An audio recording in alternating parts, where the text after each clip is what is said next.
So, hello again. I want to introduce Lauren, who is going to be speaking today. Thank you for joining us, Lauren. Lauren is a postgraduate researcher at the University of Birmingham, working on her PhD in classics and ancient history. She holds a Master's of Arts degree from Villanova in classical studies and a BA in French and English. She was spotlighted for her postgraduate comparative French classical research and translation work by Auburn University, and her primary research focuses on the intersection of classical and biblical texts, the development of cult symbols in ancient to classical Greek literature, ancient Greek philosophy, and classics reception in the centos of Proba and Eudokia. Thank you so much, Lauren. Excited to hear your talk today. Thank you, Irini, and thank you for having me back, and happy to see so many familiar faces here. I will go ahead and share the screen and hopefully pull up the PowerPoint and get this rolling. So I'm happy to have you all here today and to get to talk about a very special play, something that I think is a very enjoyable play and something that has also garnered quite a lot of interest and reception as well. So as you can see, the title today is Aeschylus Persians, the Mirror of Empathy. And the really interesting thing about this tragedy is that it has the capacity to show us elements both of Greek thought of the Persians, but also, as you can see from the title, the extreme ability they had to empathize with the other. And that's really going to be the focus of today's lecture. So one quote I wanted to open with comes from Attilio Favarini, and he says that the Persian family is like us. The love and mourning they express is ours. So we've already talked about the role of empathy in tragedy, which of course would be the capacity to view another's suffering and experience in conjunction with one's own. And we'll find that that is a hallmark of Greek tragedy, which Aeschylus, I really believe, brings to new heights in his play, The Persians, where he has the victorious Athenians, via this drama, being compelled to reflect on the Battle of Salamis 8 years afterwards through the lens of their enemies' suffering. Now, remembering the religious festival context of these plays, we recognize that nothing was done outside of the arena of the sacred, and thus depictions of glory and triumph, pain and loss, fall under the category of ritual and even purgation, as the audience vicariously experiences the sufferings of, say, Oedipus or Antigone, Electra or Orestes, before arriving in a place of catharsis by the end. So the audience's identification with the hero's pain renders both the viewer and the actor yoked in a fashion. And we'll see that yoking will become one of the primary metaphors that Aeschylus draws upon to unite Athenian sympathy and Persian suffering. So Aeschylus himself was a war veteran, and he had fought at Marathon, and it is also believed that he fought at Salamis, which is, of course, the battle that this play, The Persians, depicts. So much of the audience would have been present at, or would have possibly sent family members to the battle that's depicted in this play. And while 8 years would have elapsed by its 472 BC production, wherein it took first place at the Festival of Dionysia, the memory of the battle would have remained fresh. Now, The Persians remains unique among surviving tragedy for two reasons. One, it is the only extant historical tragedy as we define history today, in that we say it's not mythological, it's dealing with an actual event that we can pinpoint in time. And two, it's the only surviving play in which all the persons depicted on stage are foreign. Now, it's believed to have been placed in a cycle with mythological subjects. And again, it's worth remembering that the bridge between myth and history in the Greek mind was less fragile than, say, Xerxes' first bridge across the Helis Spant, as we have divine intersections with mortal being actions that define much of their history here. Now, for a summary of the play, in case it's been a little bit since we've read it or in case we haven't read it yet, the action of the play is set in Susa near the tomb of Darius, and the chorus consists of elderly Persian counselors who await news of the battle. They are interrupted by the appearance of Queen Atassa, though she's never named in the play, she's merely referred to as the Basileia, or the queen. She is the wife of the deceased Darius and the mother of the presently warring Xerxes. And she explains that she has experienced a prophetic dream in which two women, one Greek and one Persian, both divinely larger than life, were quarreling. Xerxes interfered, attempting at first to calm them, but later attempting to yoke them both into one chariot. The Persian woman submitted, but the Greek revolted and threw off the reins, upsetting the chariot and causing Xerxes to fall. In her dream, Darius pities Xerxes, who then tears his robes in lament. Now, Atassa's dream mirrors much of the action of the play as a messenger arrives describing the horrific defeat and the loss of life at Salamis, after which Atassa summons Darius from his tomb, and the spectral figure laments Xerxes' hubris. Near the close of the play, Xerxes arrives alone and begins his own lament. The juxtaposition of Atassa's entrance, which is accompanied by attendants, with Xerxes' solo entry by the end of the play, visually marks the descent into final lamentation that closes the drama. However, two particularly human and empathetic moments have been noticed by scholars from the principal players: the presence of both a mourning mother, Atassa, and a mourning father, Darius, the specter, and that progression of Xerxes' lament at the very end from his individual grief to then mourning with the chorus for the loss of countless youth, which seems to carry on beyond the final line. It is in this process that Athenians are particularly invited to join. Xerxes even calls out to the chorus to join your tones to mine, or for them to antiphonally answer his cries. The joint cries for a mixture of public and private grief may be compared to the Homeric episode in which Briseis and the women mourn Patroclus publicly, each also mourning her own pains. The Athenians, in hearing the cries of Xerxes, could answer with the cries of their own grief. Now, as mentioned in the summary, however, the ghost of Darius appears before Xerxes' tardy arrival by the end of the play. And in a manner, the ghost of Darius haunts the narrative of Xerxes both in this play and in Herodotus's later written recital of it. In order to invade Hellas, Xerxes, we know, builds a bridge across the Helis Spant. But years before, Darius had likewise built a pontoon bridge over the Thracian Bosporus to enter Scythia, an expedition which, like Xerxes, was warned against by Artabanus, and which likewise was unsuccessful. One of the many through lines of Herodotus' inquiries consists in the overreaching beyond the divine and natural boundaries. Rivers are always connected to the divine in Herodotus, and that is a fact which the Persian kings are only too keenly aware of. Cyrus in the early books punishes the Gendis for drowning one of his sacred horses by dividing it into 360 canals, and later he dies in overreaching as he entered Masagatai territory. Darius, on the other hand, did not die in battle, but he did overreach rather pointlessly into Scythia, to little avail and at the risk of nearly obliterating himself and his army, were it not for the conveniently mercenary loyalty of one Hystas's decision to help Darius and his company cross back homeward. And as Artabanus later remarks to Xerxes, the fate of the entire nation lay in one man's hand, and Persia nearly disappeared from the map. The balance of power upon fate, divine will, and chance, along with mortal cooperation, remains a vital thread in both the Herodotean and Aeschylean narratives. Xerxes, like his predecessors, experienced a contretemps with the divine body of water. When his first attempt to bridge the Hellespont is dashed during a storm, he punishes the water with lashes and by sinking a pair of chains into it. This sacrilegious behavior out-Herods Herod, and the ghost of Darius laments this lack of divine reverence, as you see here on the screen. So the summoned Darius says these words to his wife Atassa. He says, "Swiftly indeed came the oracle's accomplishment, and Zeus launched the prophecies fulfilled upon my son. I was confident myself, I suppose, that the gods would fulfill them after a lengthy period of time, but when man shows haste himself, the god joins in. Here and now a fountainhead of woe, it seems, has been discovered for all those dear to me.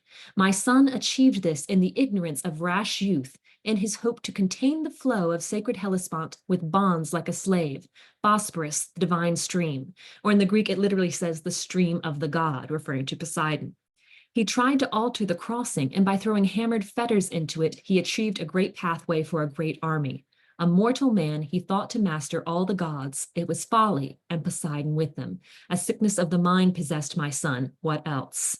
Now, we see a few interesting things here. One, we see the gods joining in when a man shows haste. We see the element that Aeschylus shows us, that the water is divine and sacred to the god. And from Herodotus, we learn the same thing, that Xerxes, when he makes his first speech about how he wants to go in and take over Hellas, he talks about then our lands will extend up to Zeus's territory. So he's going beyond mortal power. He's trying to go and bridge the divine between mortal and Olympus. So he's really overreaching in every sense of the word, and that's something that Darius is dealing with here. So the joint effort of divine and mortal in their doom, the doom at Salamis, remains a constant throughout the play.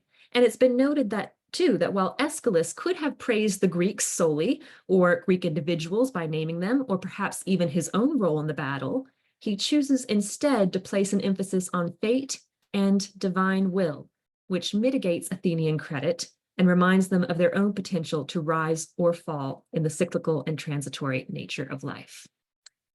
Now, here's another little quote from the play that shows us the Helis Spant here and how it's divinely connected to the person of Hela. It says, "But now he has passed the army of the king's city sackers over the strait to the neighbor facing land, crossing the sea of Hela, the daughter of Athens, on the raft bridge roped with flax, a roadway made with many nails, a yoke thrown around the ocean's neck." So again, that idea of yoking something that's divine, something you're not supposed to be bordering. So while the Persians is a historical play, as we've discussed, there's no strict delineation between myth and history. Inasmuch as Darius wove divine will into his understanding of Persian defeat, so allusions to myths, such as this one, dot the landscape of this so-called historical play. So in bridging the Hellespont, Xerxes bridges the location where Hela drowned, falling off the golden ram from whence came the golden fleece. And as you can see on the right of the screen, in this recently excavated Pompeian fresco, Hela reaches out to her brother Phrixus, who is unable to save her from the waves. Now, this location, already heralded within the play, as we've seen by Darius, as divine and belonging to the gods, evokes a connection to the myth of the Argonauts and the Golden Fleece. Interestingly, Herodotus, in describing Xerxes' expedition, marks when Xerxes banks at the location known for the Argos' abandonment of Heracles, a subtle foreshadowing of Xerxes' own figurative abandonment by fate.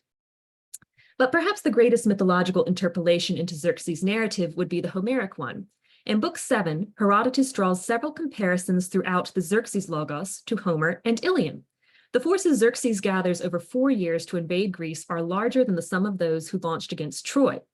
And Herodotus also provides us with a heroic catalog that echoes Iliad 2. And you can see here also on the left of your screen that Xerxes makes a visit to Ilium. He listens to the tales. He wants to hear everything that happened at Priam City. He offers libations to the dead there. And then afterwards, this sort of supernatural fear spreads over the camp before they end up crossing the Scamander River. So all things that are sort of connected and set up specifically to echo elements of the Trojan War in this narrative that we get about Xerxes here.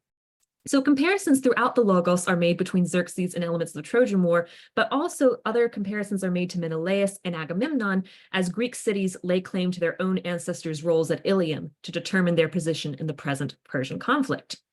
Dreams, too, in the narrative echo the Homeric. In Iliad 2, we remember that Agamemnon is the famous recipient of Dream's message, and Xerxes, per Herodotus, when beginning to see wisdom and not attacking Greece, receives threatening nightly visits from a giant phantom, which persuades him to undertake the expedition. The disaster then is divinely caused, much like the plan of Zeus in the Trojan War, making sense of Darius's mention of Xerxes' haste being joined by the god in fulfilling the oracles. Now, Aeschylus too abounds in Homerisms, the role of the Greek gods, the presence of ruin, the Iliadic phrases and epithets, even in the appearance of Atassa, echo places in the Iliad. And while the play may sound foreign in many other respects, this Homeric touch throughout really effaces the divide between Persian and Greek. Thus, the Homeric element serves to join or to yoke, in the Aeschylean phrase, the present drama to the potently familiar epic, inasmuch as Aeschylus would appear to hope to yoke the sufferings of the Persians to the Greek. And truly, what better medium could be found for uniting two opposing forces than the crowning epic of empathy, the Iliad, which provides equal kleos for the Trojan and Achaean, or as Aeschylus does, between the Greek and the Persian. How then, with all this, have we come to the assumption, frequently made in modern scholarship, that the Persians as a play is merely a bombastic, fiercely nationalistic victory ode, or much worse, a stereotype-ridden, even potentially racially charged piece of invective against the Orientalized Persians? Well, the fault lies chiefly in reception and in the insertion of modern lenses, which would appear quite foreign to our ancient counterparts, and which, unfortunately, have dogged Homeric and Herodotean scholarship as well. While much good came from 19th century German scholarship, unfortunately, certain ideas which needed revision and fortunately are now being re-examined cast a long shadow on these composers' reception. Ignoring, for example, the complex relationship between orality and literacy that exists in Herodotus, and its own almost tediously intricate levels of ring structure, caused even as ardent a Herodotean scholar as Jacobi to dismiss the first 4 books, which remain crucial to our understanding of the latter 5, as unrelated to the true Persian wars. Likewise, ignorance of the role of orality and ritual and the convergence of divine and mortal will in Homer has led to much favoring of the narratological over the eternal elements at play. Now, with Aeschylus's Persians in particular, various modern productions cast in light of contemporary wars has in many cases done more harm than good, and that the emotionally charged and often polarized views of the modern world can lack the capacity for empathy foundational to the Greek. Now, Seth Benedetta understood the difficulty of misapplying these modern lenses well. As an ardent follower of Strauss, he believed that we cannot impose our own shortcomings onto the ancient authors any more than we can suppose that their shortcomings are any other than the fruit of our ignorance. Allowing for a posture of humility in greeting the ancients means simply a willingness to suspend judgment and recognize that there are elements we will never fully grasp, which in turn places us almost precisely in the realm of the Greeks' own view of the world. Now, in his preface to his own translation of the Persians, Benedetta harps on a theme which is central to this seminar, empathy. He says, to show sympathetically, sine ira et studio, or without ire, without anger or passion, on the stage at Athens, the defeat of her deadliest enemy, testifies to the humanity of Aeschylus and the Athenians. No other tragedian that we know of any country at any time, has ever dared to go so far in sympathizing with his country's foe. It is the more remarkable when we consider that Aeschylus himself and almost all of his audience fought at Salamis or Plataea, and that war, moreover, was a war between freedom and slavery. Now, he also writes eloquently on the convergence of myth and history, the links Aeschylus went to defamiliarize the familiar in order to make it strike his audience, as well as the efforts Aeschylus made to familiarize the foreign, as Persian rulers will even call on Greek gods in this play. And in this way, the playing field is more even. He says, although the Persians is historical in substance, Aeschylus deliberately introduced what the entire audience must have known to be false. He makes up Persian names, very few of which correspond to the generals we know to have been at the battle. His figures for the size of Xerxes' fleet at Salamis are greatly exaggerated. The Persians call upon Greek gods, though everyone knew that their gods were different. The queen performs a Greek sacrifice at the tomb of Darius. By thus changing many details of the real story, Aeschylus removes the Persian wars to the realm of myth, where the memory of his audience is prevented from confirming or denying at every point the truth of what he says. Now, this is a very important point because, as we've already discussed, we are dealing with a play that we consider to be historical, but it's using mythology in a way to bring the audience to a place of catharsis and to a place of empathy throughout. So by making it where we're not so much concerned about what the individual facts are anymore, or about whether it was this particular Persian general or this particular Persian general, rather we're seeing the humanity of the story in an almost mythological sense. And in that way, the audience can really undergo the experiences, the sufferings, the pains of the Persians, as they would say with Oedipus or with another Greek hero or another mythological hero. And it brings them to the place where they're no longer just debating rivalistically, but can instead just experience and undergo a process of catharsis.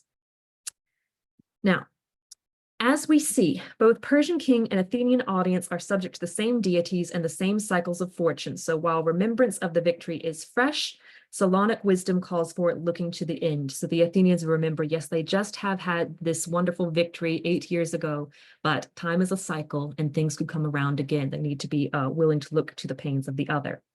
So now that we've done all this and having reoriented ourselves into the ancient mindset, we may proceed to examine how Aeschylus sets about joining the Athenian and Persian suffering.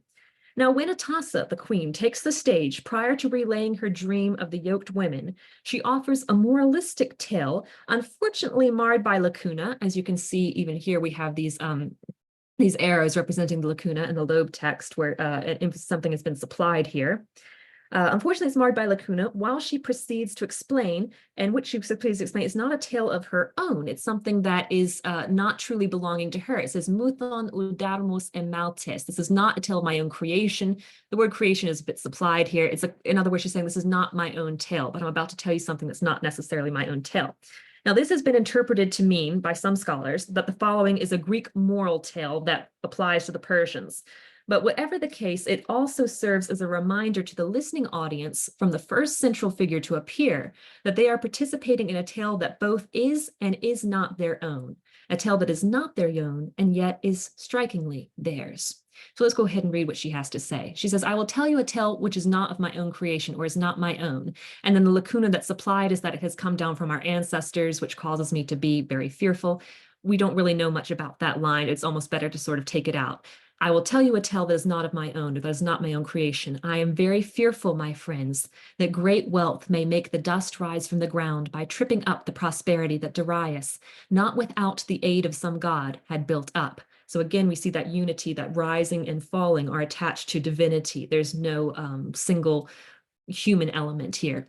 For that reason, there is in my mind an indescribable anxiety, a twofold one. For those who are without wealth, the light of success does not shine in proportion to their physical power, but neither do men revere and honor an accumulation of wealth without men to defend it.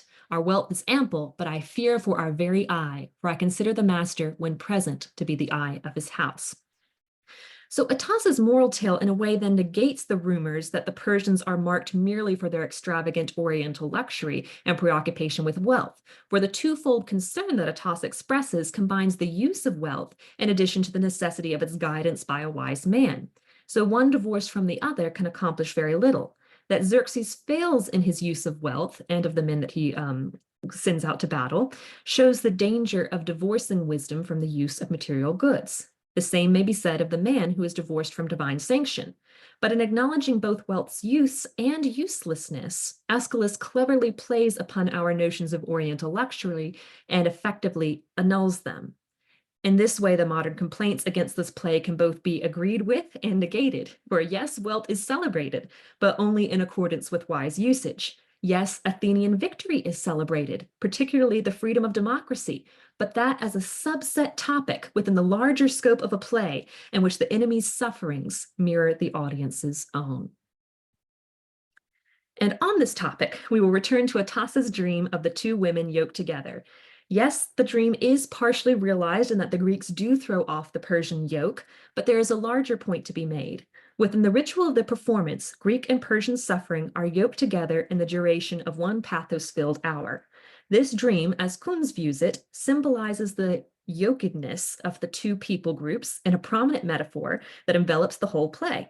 And one particularly striking detail attests to this point. The Greek woman of the two is specifically clad in Doric attire.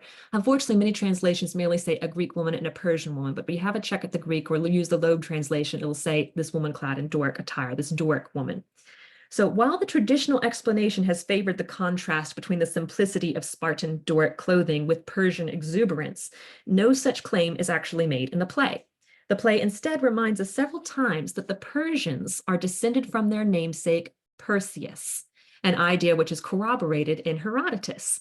From Herodotus, we also learn that Spartans, a Doric people, are likewise descended from Perseus.